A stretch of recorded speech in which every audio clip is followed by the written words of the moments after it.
anbiya, ya man fi qalbika rahmatul linnas, ya man alaqtu biqalbil Islam, ya habibi ya syafi'i ya Rasulullah, bi ummi wa abi falaika sayyidi sholatu wassalam alaika ya nabi. Yang pertama-tama, marilah kita panjatkan puji serta syukur kehadirat Allah Subhanahu wa taala yang telah memberikan kita kenikmatan sehingga kita dapat berkumpul di tempat yang insyaallah dirahmatinya.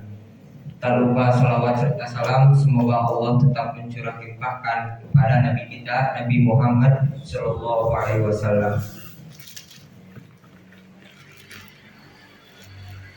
Di dalam kesempatan kultum kali ini izinkan saya untuk menyampaikan beberapa hal berkenaan dengan pendidikan. Berangkat dari tujuan pendidikan yang tercantum dalam Undang-Undang Nomor 20 Tahun 2003 bahwasanya pendidikan memiliki tujuan berkembangnya potensi peserta didik agar menjadi manusia yang beriman dan bertakwa kepada Tuhan Yang Maha Esa, berakhlak mulia, sehat, berilmu, cakap, kreatif, mandiri, dan menjadi warga negara yang demokratis serta bertanggung jawab.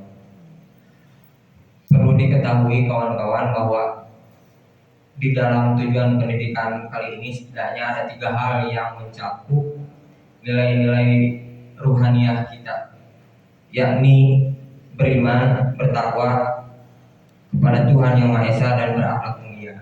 Akan tetapi kemudian pembelajaran berbasis keagamaan yang dapat meningkatkan 3 hal itu seolah diminimalisir di pendidikan-pendidikan yang ada, di pendidikan-pendidikan umum, seakan meliberasi gitu, membebaskan bahwasanya pendidikan-pendidikan hanya terpaku pada peningkatan kognitif, afektif, dan psikomotorik saja. Nah, yang kedua adalah bahwa pada dasarnya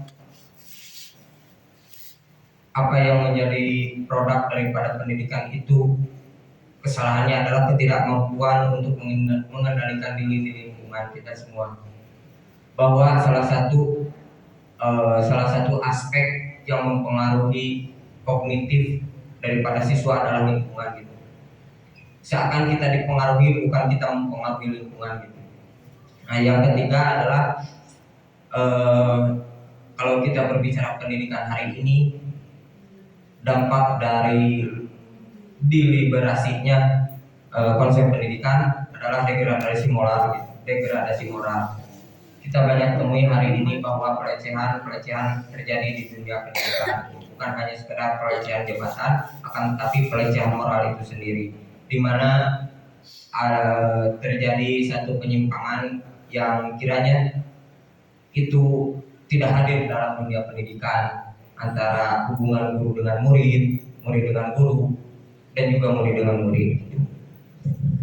Nah, kawan-kawan jemaah subuh yang Allah rahmati, di dalam mukadimah tadi disebutkan bahwa tahapan-tahapan untuk mencapai satu pemahaman kemudian dapat terimplementasikan di dunia nyata. Alhamdulillahilladzi ja'alal kitaba wa ja'alal kitaba lil qiraah. Segala puji bagi Allah yang telah menjadikan kitab untuk kita baca, untuk bisa kita baca.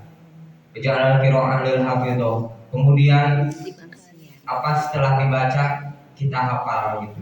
Kita dihafal, menghafal Al-Qur'an. Wa ja'alal hafidho lil fahimah. Kemudian setelah kita hafal, kita paham itu. Wa ja'alal fahimah lid dunya wal akhirah. Dan setelah kita paham, maka tujuan utama dari segala aspek-aspek tersebut adalah bagaimana kita dapat menerapkan di dunia dan di akhirat. Ada 6 tingkatan tentang thinking skill. Kalau kita semua kemarin berbicara tentang skill abad 21, maka saya akan menyampaikan tentang thinking skill seorang itu. Bahwa setidaknya ada 6 tingkatan. Ada kemudian yang dimaksud dengan lower order thinking skill, yang mana itu tingkatan paling dasarnya adalah remember gitu, kita ingat gitu. Yang kedua understand, kita paham, dan yang ketiga adalah apply. mengaplikasikan. Jadi bahwasanya jikalau ada daripada kawan-kawan sekalian yang hanya sekedar mengaplikasikan terhadap apa yang dipelajari selama ini, perlu diketahui pula gitu bahwa pikiran kawan-kawan sedang berada dalam fase lower order thinking skill, yaitu pikiran yang terlemah. Yang kedua adalah ada fase pikiran kita, fase di mana pikiran kita sedang naik gitu, yang disebut dengan higher order thinking skill gitu. Yang mana tahapannya adalah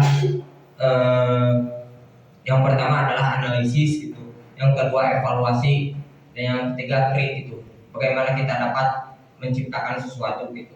Nah, kemudian yang menjadi pertanyaan setelah kita kuliah 4 tahun selama ini gitu, apa kemudian yang dapat kita analisis gitu tentang dunia pendidikan, tentang diri kita, tentang lingkungan kita. Kemudian apa yang kemudian dapat dievaluasi gitu daripada pembelajaran kita selama 4 tahun kali ini.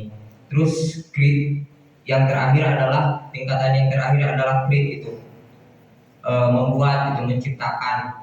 Kita selama 4 tahun pembelajaran di kuliah gitu, apa kemudian hal-hal kreatif yang dapat kita ciptakan gitu. Kalau misalkan kemudian pada akhirnya kita apa ya, tunduk terhadap mata kuliah yang ada. Nah, maka perlu diketahui gitu, kalau kita hanya sekedar mengaplikasikannya saja, maka kita sedang berada pada lower order thinking skill gitu. Dan yang terakhir mungkin apa yang dikatakan oleh salah satu kreator di media sosial gitu, bahwasanya ketika saya tidak punya uang, katanya, saya ngopi di lobi-lobi hotel dengan harga 80.000 gitu. Karena alasan apa? Karena alasan mindset gitu. Nah, bahwa perlu diketahui setidaknya mindset itu ada 3 gitu. Yang pertama adalah, yang paling rendah adalah reptilian brain gitu. Bagaimana mindset kita terpaku pada kehausan, kelaparan dan lain sebagainya, sehingga pikiran kita seolah diarahkan kepada hal-hal untuk memuaskan kehausan dan kelaparan kita. Yang kedua adalah monkey brain gitu. Jadi pikirannya seorang monyet, mohon maaf gitu. Nah, pikirannya seorang monyet adalah berbicara tentang kesenangan, kebahagiaan tersendiri, yang pada akhirnya itu akan menciptakan satu manusia yang individualistik. Nah, yang ketiga adalah humanity brain gitu. Nah, humanity brain contoh empirisnya seperti yang dilakukan oleh Kiai Haji Ahmad Dahlan yang menjual segala peralatannya demi untuk apa yang menghargai seorang guru gitu. Nah, artinya humanity brain, bagaimana kita memikirkan manusia yang ada di sekeliling kita, tentang doifnya atau yatim yang kemudian diposisikan sebagai doif, kelemahan atas otoritas dirinya gitu, atas otoritas kekuasaan dirinya terhadap pendidikannya, ekonominya, sosial dan politiknya. Maka dari itu perlu direnungi bersama gitu, bahwa mindset kita hari ini sedang berada di mana gitu. Kalau kita berpikir tentang kebahagiaan, kesenangan, maka perlu diketahui gitu bahwa pikiran dan mindset kita sedang seperti seorang, mohon maaf gitu, monyet gitu. Nah, kemudian kalau pikiran kita, brain kita, mindset kita gitu sedang dalam kondisi memikirkan kawan-kawan kita yang ada di sekeliling kita, maka selamat gitu, bahwa kawan-kawan sedang berada dalam humanity brain, artinya memikirkan manusia. Mungkin kurang lebih seperti itu yang dapat saya sampaikan. Billahi fisabilillah, astagfirullah khairan. Assalamualaikum warahmatullahi wabarakatuh. Waalaikumsalam warahmatullahi wabarakatuh.